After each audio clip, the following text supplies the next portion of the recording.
بسم اللہ الرحمن الرحیم۔ بنی اسرائیل کا ایک قصاب اپنی پڑوسی کے کنیز پر عاشق ہو گیا۔ اتفاق سے ایک دن کنیز کو اس کے مالک نے دوسرے گاؤں کسی کام سے بھیجا۔ قصاب کو موقع مل گیا اور وہ بھی اس کنیز کے پیچھے ہو لیا۔ جب وہ جنگل سے گزری تو اچانک قصاب نے سامنے آ کر اسے پکڑ لیا اور اسے گناہ پر آمادہ کرنے لگا۔ جب اس کنیز نے دیکھا کہ اس قصاب کی نیت خراب ہے تو اس نے کہا، اے نوجوان، تو اس گناہ میں نہ پڑ۔ حقیقت یہ ہے کہ جتنا تو مجھ سے محبت کرتا ہے اس سے کہیں زیادہ میں تیری محبت میں گرفتار ہوں، لیکن مجھے اپنی مالک حقیقی عز و جل کا خوف اس گناہ کے ارتکاب سے روک رہا ہے۔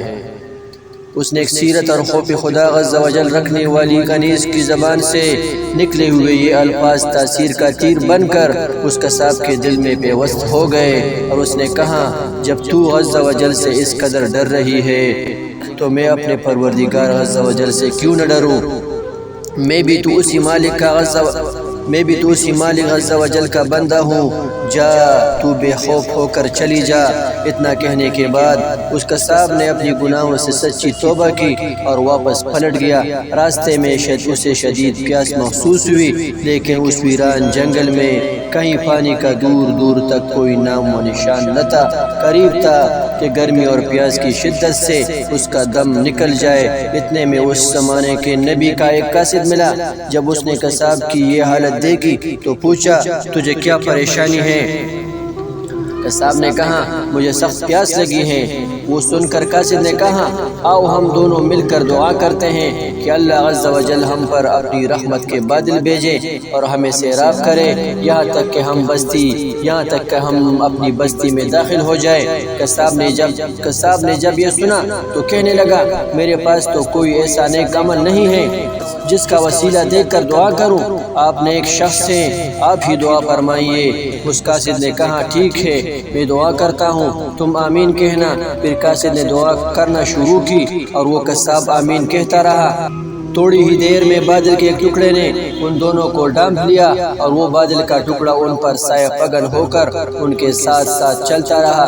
جب وہ دونوں بستی میں پہنچے تو قصاب اپنے گھر کی جانب روانہ ہوا اور وہ قاصد اپنی منزل کی طرف جانے لگا۔ بادل بھی قصاب کے ساتھ ساتھ رہا۔ جب اس قاصد نے یہ ماجرا دیکھا تو قصاب کو بلایا اور کہنے لگا، تم نے تو کہا تھا کہ میرے پاس کوئی نیکی نہیں اور تم نے دعا کرنے سے انکار کر دیا تھا۔ پھر میں نے دعا کی اور تم آمین کہتے رہے، لیکن اب یہ حال ہے کہ بادل تمہارے ساتھ ہو لیا ہے اور تمہارے سر پر سایہ پگن ہے۔ سچ سچ بتاؤ، تم نے ایسی کون سی عظیم نیکی کی ہے جس کی وجہ سے تم پر یہ خاص کرم ہوا؟ یہ سن کر قصاب نے اپنا سارا واقعہ سنایا۔ اس پر اس قاصد نے کہا، اللہ عز و جل کی بارگاہ میں گناہوں سے توبہ کرنے والوں کا جو مقام و مرتبہ ہے وہ دوسرے لوگوں کا نہیں ہے۔ بے شک گناہ سرزد ہونا انسان ہونے کی دلیل ہے، مگر ان پر توبہ کر لینا مومن ہونے کی نشانی ہے۔